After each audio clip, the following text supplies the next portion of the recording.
The number that should concern you is not 2008, it is 325 trillion.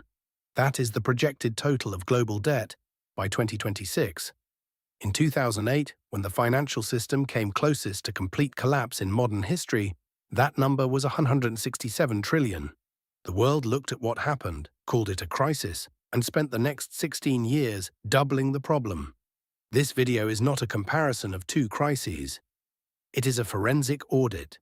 What you are about to see is evidence that 2008 was never actually resolved. It was deferred.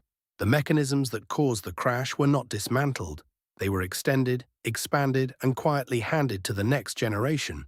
And according to economists, regulators, and the International Monetary Fund, the invoice is now approaching due. To understand where we are, you need to understand what actually happened in 2008. Not the version that was announced from podiums, but the version visible in the balance sheets. When Lehman Brothers collapsed in September 2008, the US government responded with the Troubled Asset Relief Program, $700 billion authorized to stabilize the financial system. Simultaneously, the Federal Reserve began purchasing assets on a scale it had never attempted. At the start of the crisis, the Fed held approximately $900 billion in assets. That number seemed enormous at the time. The Federal Reserve also cut interest rates from 4.25% to near zero within 12 months, flooding the economy with cheap capital.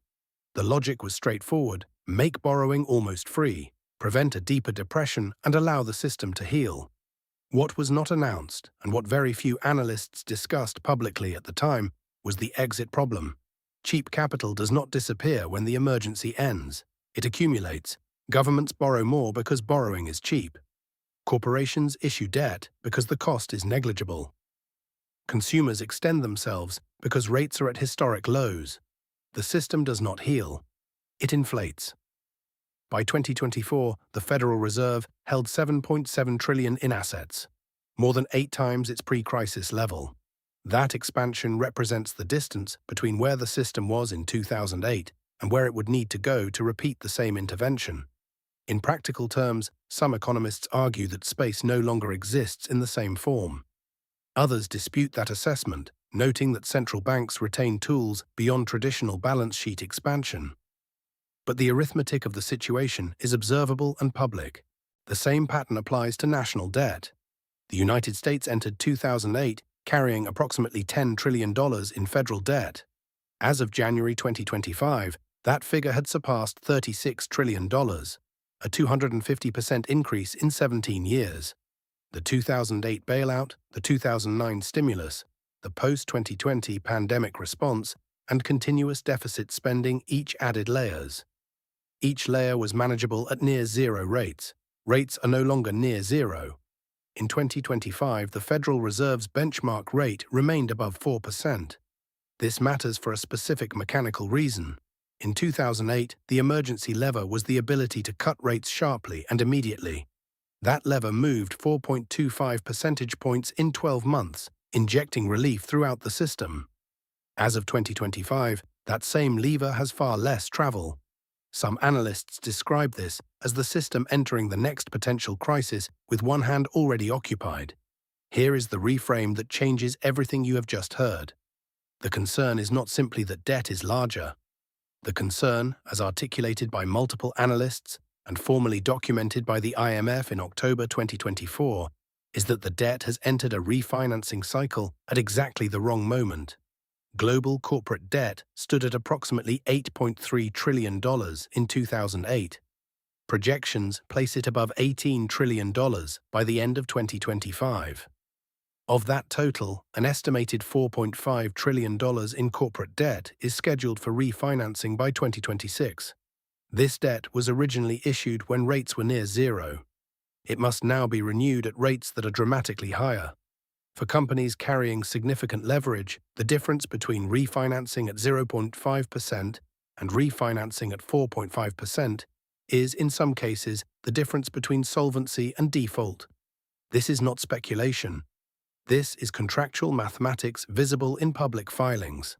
The IMF formally warned in October 2024 that 26 countries face debt distress by 2026, compared to 8 nations classified as high risk in the months before 2008. Those 26 nations represent hundreds of millions of people. They represent supply chains, currency exposures, and sovereign bond markets that connect to every major economy. In 2008, the contagion began in US mortgage securities and spread globally within weeks. The IMF's assessment suggests the potential stress points in 2026 are geographically broader. It is important to state clearly what this is and what it is not. This video is educational analysis of publicly available data and institutional forecasts. No outcome is certain. Economists who study systemic risk disagree substantially about both the probability and severity of any potential disruption. Some analysts argue that higher rates reflect economic strength, not fragility. Others point to the refinancing wall and the IMF warning as evidence of structural vulnerability. Both positions are represented in serious economic literature. What is not disputed is the arithmetic of the last 16 years.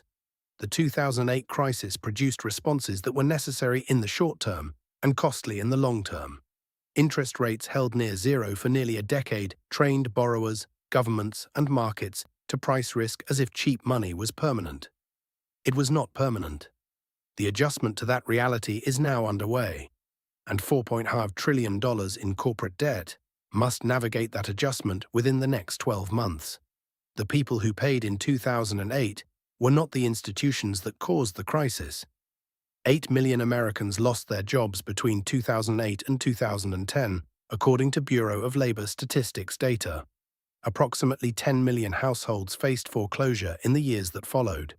The institutions received capital injections. The households received documentation requests. The question for 2026 is not whether the mathematics is concerning. Multiple institutions with no incentive to alarm markets have already stated publicly that it is. The question is whether the tools available in 2025 are sufficient to absorb a disruption of the scale that the debt numbers describe, and whether, if they are not, the same distribution of consequences will follow. No regulator has issued findings predicting a 2026 collapse. No court has ruled that current conditions constitute fraud or misconduct.